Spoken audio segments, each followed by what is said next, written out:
আজকে দশম শ্রেণীর লম্ববৃত্তাকার শঙ্কুর 3 দাগের অঙ্কটি তোমাদের সমাধান করাবো। আজকে ভয়েস ওভারের মাধ্যমেই তোমাদের বিষয়টিকে আরও সহজে বোধগম্য করার চেষ্টা করছি। প্রথমে আগে অঙ্কটা আমরা পড়ে নিই। আমিনা একটি সমকোণী ত্রিভুজ অঙ্কন করেছে, যার সমকোণ সংলগ্ন বাহু দুটির দৈর্ঘ্য 15 সেমি ও 20 সেমি। 15 সেমি দীর্ঘ বাহুটিকে অক্ষ ধরে ত্রিভুজটিকে একবার পূর্ণ আবর্তন করলে যে ঘনবস্তু তৈরি হয় তার পার্শ্বতলের ক্ষেত্রফল, সমগ্রতলের ক্ষেত্রফল, আয়তন নির্ণয় করব। আচ্ছা, এখানে যেহেতু আমাকে 15 সেমি দীর্ঘ বাহু ধরে ত্রিভুজকে ঘোরানোর ব্যাপারটা বলেছে এবং তার ফলে যে ঘনবস্তু তৈরি হয়েছে সেই কথাটারও উল্লেখ করেছে, তাহলে প্রথমেই আগে আমার ছবি বিষয়টাকে নিজেকে একবার এঁকে নিতে হবে। তারপর সেই ছবিটা আসলে কোন ঘনবস্তুর আকারের কথা বলেছে সেটাকে আমরা আগে দেখে নিই, তারপর না হয় আমরা অঙ্কের আলোচনায় যাব। তো দেখো, বলেছিল 15 সেমি বাহুকে আর কি অক্ষ ধরে। তো আমাদের পাশেই সমকোণী ত্রিভুজটা এঁকেছি আমি, যেটার 15 সেমি মানে ওই উচ্চতা বা লম্ব যাই বলে ওইটা, আর নিচে ভূমি রয়েছে 20।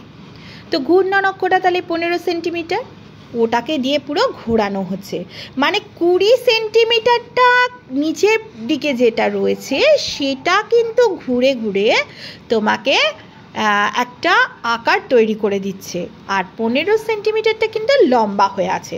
তো তাহলে এরকম পুরো নিচেটা ঘুরলো, মানে নিচেটা একটা বৃত্ত তৈরি হলো, আর উপরটা তো রয়েছে গিয়ে একটা শীর্ষবিন্দু রয়েছে। তাহলে এরকম চিত্র কার হতে পারে? এরকম চিত্র কেবলমাত্র লম্ববৃত্তাকার শঙ্কুর ক্ষেত্রেই প্রযোজ্য হয়। তাহলে আমরা চিত্রটা প্রথমেই পেয়ে গেলাম যে এটা হলো লম্ববৃত্তাকার শঙ্কু। তো তাহলে সমাধানে প্রথমেই আমরা এই কথাটা লিখে দিই যে সমকোণী ত্রিভুজটিকে 15 সেমি বাহুটিকে অক্ষ ধরে যে ত্রিভুজটিকে একবার পূর্ণ আবর্তন করলে যেটা তৈরি হলো সেটা হচ্ছে শঙ্কু। প্রথমেই আমাদের যে সমস্যাটার সমাধান করতে দিয়েছে সেটা হচ্ছে পার্শ্বতলের ক্ষেত্রফল। পার্শ্বতলের ক্ষেত্রফল এই শঙ্কু আকারের কি হয়? সূত্রটি পাই আর এল। পাই মানে কি? 22/7, আর হচ্ছে কত? আর মানে ব্যাসার্ধ, এল হচ্ছে কি? তির্যক উচ্চতা। কিন্তু তোমরা দেখো অঙ্কটাতে কিন্তু ভূমিটা দেয়া আছে, উচ্চতাটা দেয়া আছে, কিন্তু তির্যক উচ্চতাটা তো দেয়া নেই।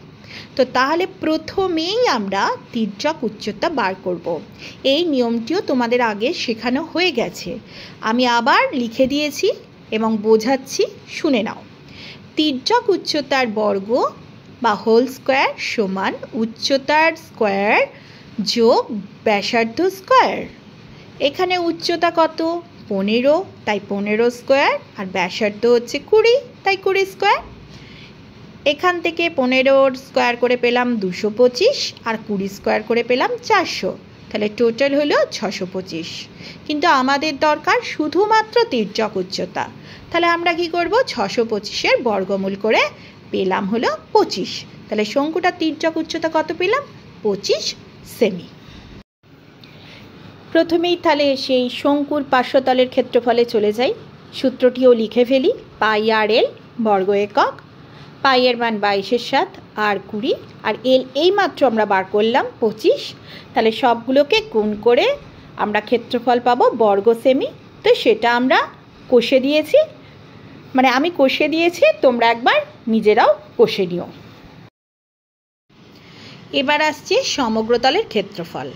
সমগ্রতলের ক্ষেত্রফল মানে পার্শ্বতলের ক্ষেত্রফল তো থাকেই, তার সাথে ভূমির ক্ষেত্রফলও থাকে। এই বিষয়টা আমি সূত্রটা যখন আগের পার্টে দিয়েছিলাম সেখানেই কিন্তু ব্যাখ্যা করে দিয়েছি। তো তাহলে আজকে ডাইরেক্ট আমরা সূত্রে চলে যাচ্ছি, পাই আর ইন্টু আর প্লাস এল বর্গ একক। তাহলে পাই এর মান 22/7 আর ব্যাসার্ধ 20, আবার সেই যোগফল 20 যোগ 25 করে এত বর্গ সেমি। এটা বেরিয়ে গেল শঙ্কুটির সমগ্রতলের ক্ষেত্রফল। এবার যাচ্ছি শঙ্কুটির আয়তন। শঙ্কুটির আয়তনের সূত্রটি হলো 1/3 পাই আর স্কোয়ার এইচ। ঠিক একইভাবে 1/3 22 7 20 স্কোয়ার ইন্টু। আচ্ছা, এবার কিন্তু আমরা উচ্চতাটা চলে যাব। উচ্চতা ছিল 15। এতক্ষণ পর আমাদের উচ্চতার একটা কাজ এলো, এত ঘন সেমি বার করে ফেললাম অঙ্কটা। তো তাহলে দেখো, এই অঙ্কটার ক্ষেত্রে প্রথমে ছবিটা ছিল আমাদের কাছে অত্যন্ত গুরুত্বপূর্ণ, কারণ ছবিটা যদি আমরা ঠিক করে না আঁকি এবং কোনটাকে অক্ষ ধরে কিভাবে জিনিসটাকে ঘুরিয়ে আমরা ছবিটাকে তৈরি করলাম সেটা বোঝা আমাদের কাছে খুব দরকারি। তার ফলেই আমরা ঘনবস্তুর আকারটি সম্পর্কে ধারণা করতে পারলাম। ধারণা করার পর আমাদের যা যা খামতি ছিল, যেমন তির্যক উচ্চতা, সেটাকেও আমরা বার করে ফেললাম। সূত্র তো আমরা শিখে গেছি। তারপর এক এক করে সূত্র দিয়ে অঙ্কে যা যা চেয়েছে সেই সমস্তগুলো আমরা সমাধান করলাম। তো আশা করি অঙ্কটা তোমরা বুঝতে পেরেছো। তোমাদের যদি আমার অঙ্ক করানো ভালো লাগে তাহলে তোমরা অবশ্যই লাইক, শেয়ার আর কমেন্ট করতে ভুলবে না। আর চ্যানেলটিকেও সাবস্ক্রাইব করে দিও। এবং তোমাদের যদি আরও কোনো অঙ্ক বোঝার থাকে সেই অঙ্কগুলো তোমরা কমেন্টে লিখে দেবে, যে বোঝানোর জন্য আমি অবশ্যই চেষ্টা করব তোমাদের সেগুলো বুঝিয়ে দেবার।